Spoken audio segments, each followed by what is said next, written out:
Welcome to this new episode of the Superdoc Insights.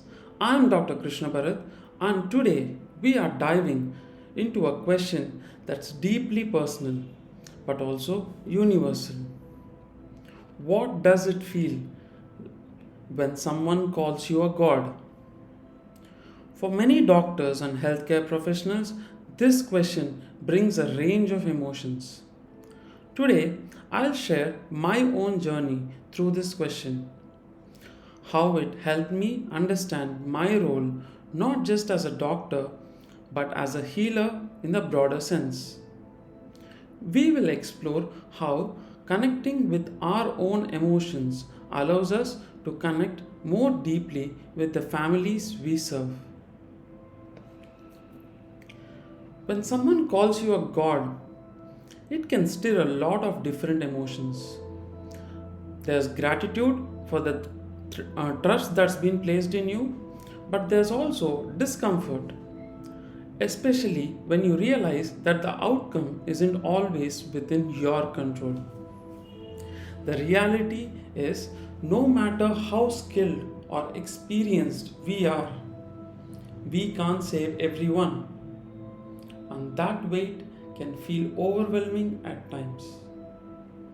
But what happens when we can't meet the expectations of the people that is placed upon us? How do we navigate those feelings of pressure and hopelessness? How do we offer something meaningful when we can't promise a miracle? This brings us to the next topic, hope beyond physical healing. Being called God isn't about performing miracles. In fact, what I have learned is that hope often has little to do with the outcome and everything to do with how we support the family during these difficult moments. Even if we can't save a life, we can offer families hope in a different way. As doctors, we have the ability to guide families through their pain, helping them come to terms with loss and providing them with the emotional space to heal. This hope is about emotional support. It's about showing the family that we are there for them no matter the outcome and helping them trust that we are doing everything in our power to give their loved ones the best chance.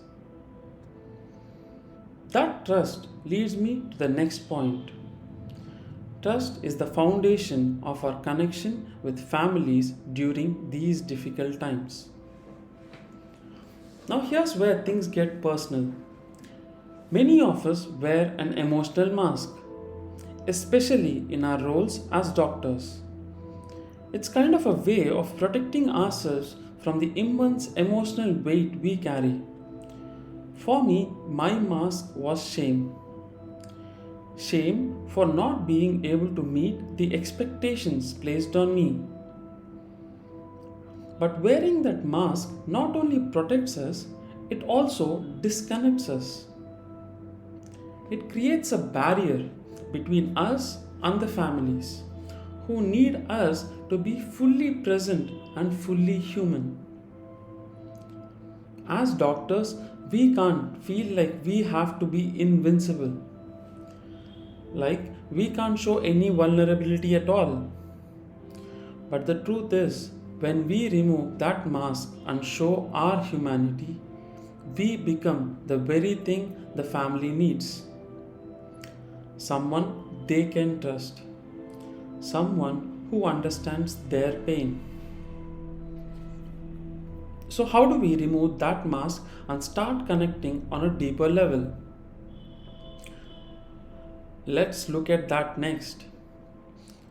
Imagine being in the shoes of a family who's just been told that their loved one may not survive. The fear, the uncertainty, the pain. It's overwhelming, isn't it?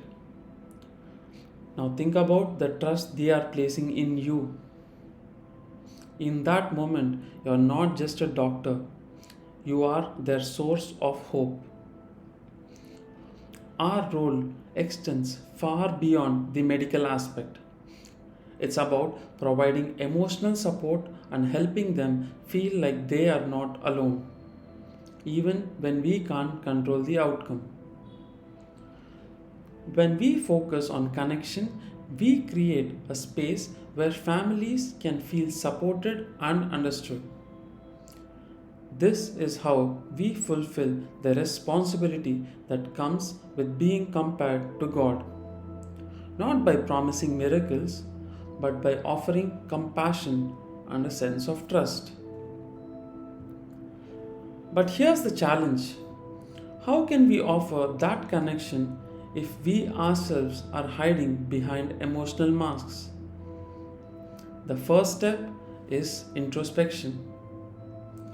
Ask yourself, what emotions have you been suppressing in your role as a doctor? What mask are you wearing? And how is it impacting your ability to connect with the people you are helping? For me, it was shame. For you, it might be something else: fear, guilt, or even frustration. But once we identify these emotions, we can begin to let go of them. When we do that, we free ourselves to connect on a deeper level, offering authenticity and trust to those who need us the most. I want to encourage you to take the first step in your own emotional healing.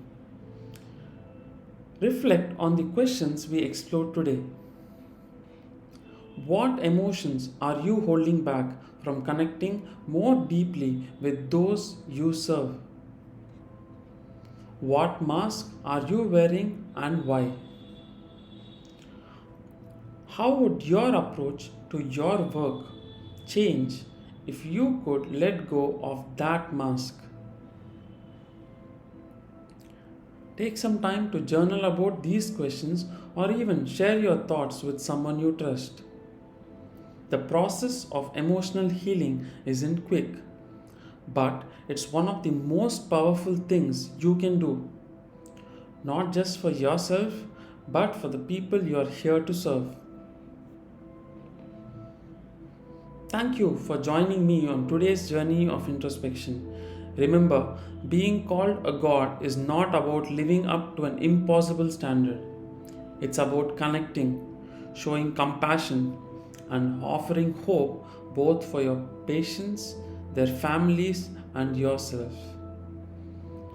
I look forward to seeing you in the next episode of the Superdoc Insights.